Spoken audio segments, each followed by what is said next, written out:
118. That's how many civil society organizations Burkina Faso just wiped off the map in one day. No degree, no debate, no warning. Done. And while that was happening, on the other side of the continent, Julius Malema, the man South Africa's establishment loves to hate and millions of South Africans swear by, just got handed 5 years in prison. In respect of count 1, you are sentenced to a period of 5 years imprisonment. Now, his lawyers are fighting it, his supporters are in the streets, and the implications for African politics are massive. Oh, and there is a third story. 2 nuclear superpowers are playing chicken in a waterway that controls 20% of the world's oil. Now, the guns are quiet, the blockade is still running, and what happens next could move faster than anyone expects. Stay with me. This is the strategic lens. Let's get into it.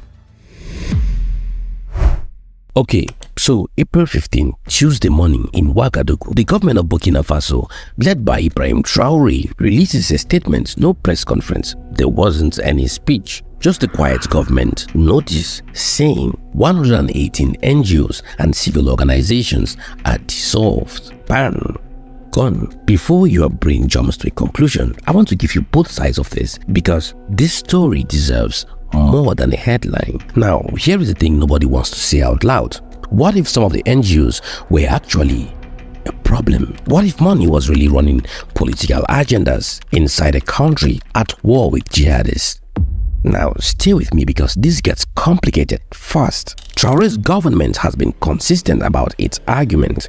And here is the thing a lot of Africans agree with. Seriously, go online and look at comment sections on any Traoré story. See, I'm talking of anywhere across the continent, especially among young Africans. This man has genuine, enthusiastic support. Why?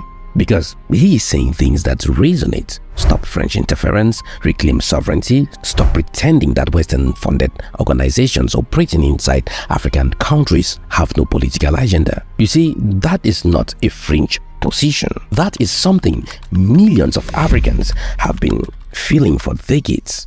And beyond the support, that argument has real historical muscle behind it. Western-funded NGOs have been used as soft power tools across Africa. US aid money has gone into organizations that conveniently align with Washington's foreign policy priorities. You see, French-linked operations have operated inside Francophone Africa in ways that served Paris more than they served local communities. Now, that is a documented pattern. It's not conspiracy, it's history. So when Traoré says he wants organizations operating under state oversight, there is a legitimate conversation in there worth having. But here is where I need you to look at what was actually dissolved. Not foreign spy rings, not secret political cells, groups that documented human rights abuses, organizations that monitored conditions for displaced families, civil society bodies that tracked what the government was doing, groups that were watching. Now, here is the part that should worry you because this wasn't random.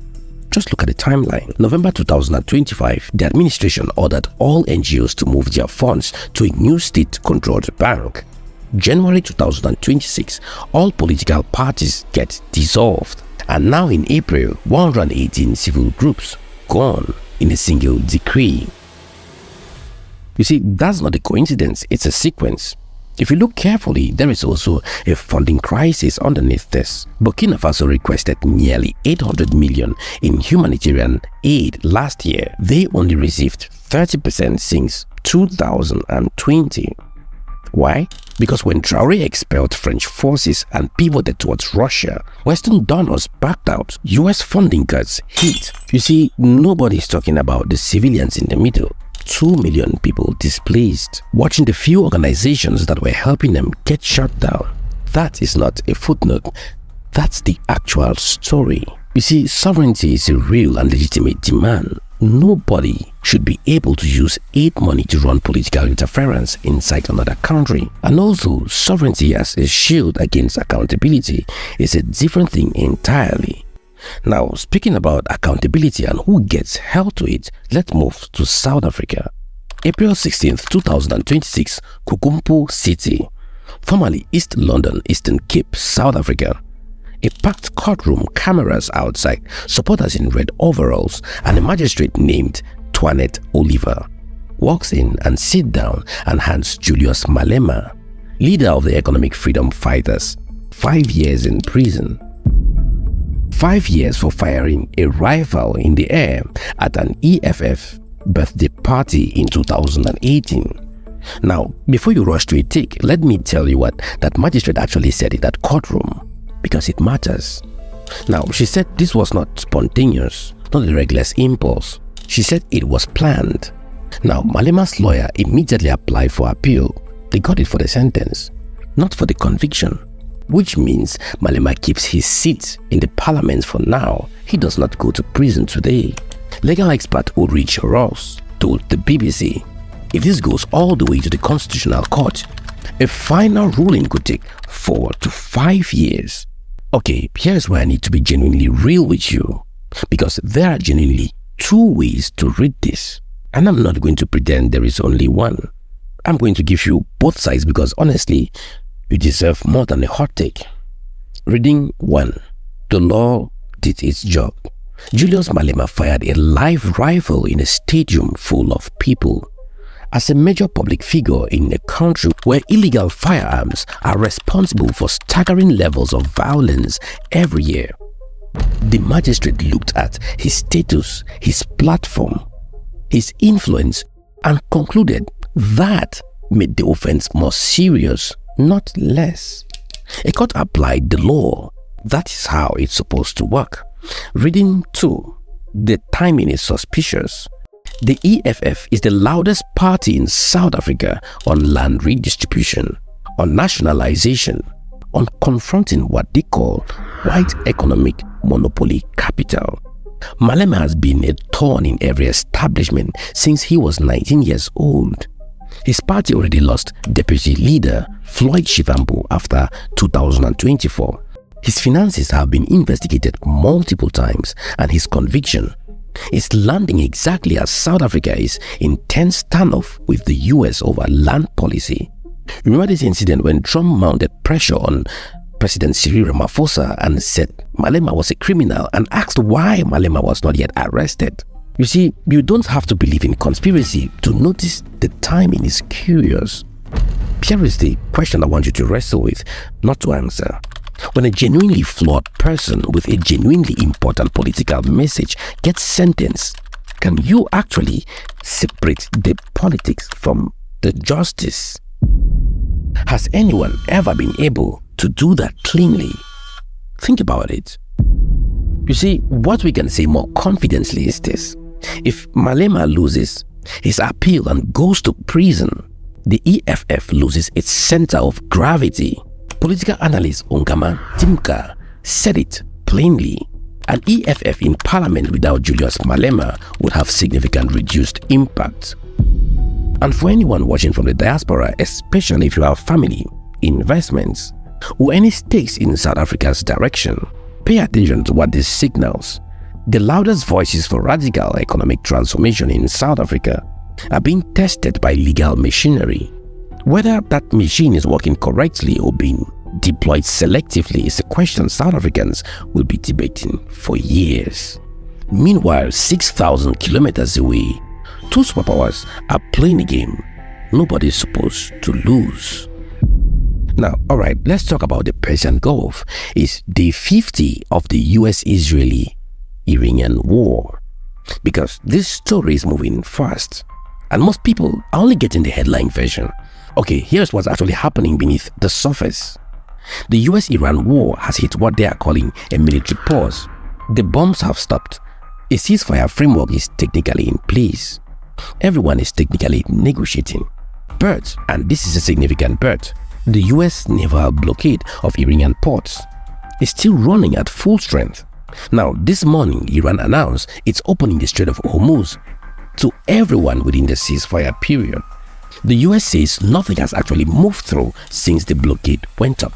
Now, both of those statements can be technically true at the same time, and that tells you exactly how stable this ceasefire actually is. Now, Trump's public demand on the table guaranteed Hormuz access. complete end to Iran's uranium enrichment, Iranian withdrawal from its regional proxies, and Iran's position to the US demands, we are ready for a long war if you push us. Now, the White House says a deal could be reached within days. The thing is, they have said that before multiple times. So watch what moves, not what gets said at the podium. Now, here's what you need to understand about why this matters. When a naval blockade sits on top of a ceasefire unresolved, neither lifted nor escalated, it's a loaded gun with a safety valve on. Every day that passes without a clear deal is a day closer to someone making a miscalculation. You see, the question hanging over all of this is simple. What happens if Iran decides to test the blockade? What happens if a vessel moves and the US has to respond? You see, at that point, the ceasefire isn't a ceasefire anymore, and nobody, not the US, not Iran, not the regional powers watching, has been fully transparent about where that line is. And then there is the Red Sea angle. If Iran follows through on its threat to extend pressure in the Red Sea, that directly hits the Suez Canal corridor, the waterway through which goods move between Asia and Europe. If Iran moves through on that threat, shipping routes that the global economy depends on come under simultaneous pressure at two choke points at once. You see, that has never happened before. Now, Lebanon is also part of this. A 10-day truce between Israel and Hezbollah-linked forces is technically holding. Both sides are reporting violations. Now, here is the power play underneath all of this that nobody is saying out loud. You see, Iran knows that a prolonged disruption at Hormuz hurts its rivals, Saudi Arabia, the UAE, almost as much as it hurts the US. Gulf states needs the shipping lane open too. So Tehran is essentially using the blockade as leverage against multiple parties simultaneously. Now, that is not weakness, that is a calculated move by a country that has been doing this for 40 years. Now, here is the question I want to leave with you on this story. Both sides of this conflict are using the word peace. Both sides are still in a posture of war. A ceasefire and a blockade are running simultaneously. At some point, something has to give. The question is not if, it's which side blinks first and what they are willing to trade to do it. And that takes us to the takeaway. Let me bring these three stories together for you. Because when you look at them side by side, something interesting emerges. Burkina Faso dissolves 118 civil society organizations in the name of national security. South Africa sentences its most disruptive opposition leader in the name of rule of law. Two superpowers maintain a naval blockade while calling it a peace process in the name of negotiations. Three completely different situations, three different actors, three completely different contexts, and in all three, the language of law, order, and stability is being used to justify something that, from another angle, looks like the consolidation of power. That doesn't make Malema innocent. It doesn't mean Traoré is completely wrong about foreign interference. And it doesn't mean Iran is some kind of victim. And it doesn't mean Trump is some kind of victim in a conflict he helped shape. But it does mean we should be asking the same questions across all three situations. When governments reach for legal tools, security frameworks, and administrative power to neutralize voices they find inconvenient, who exactly are those tools protecting?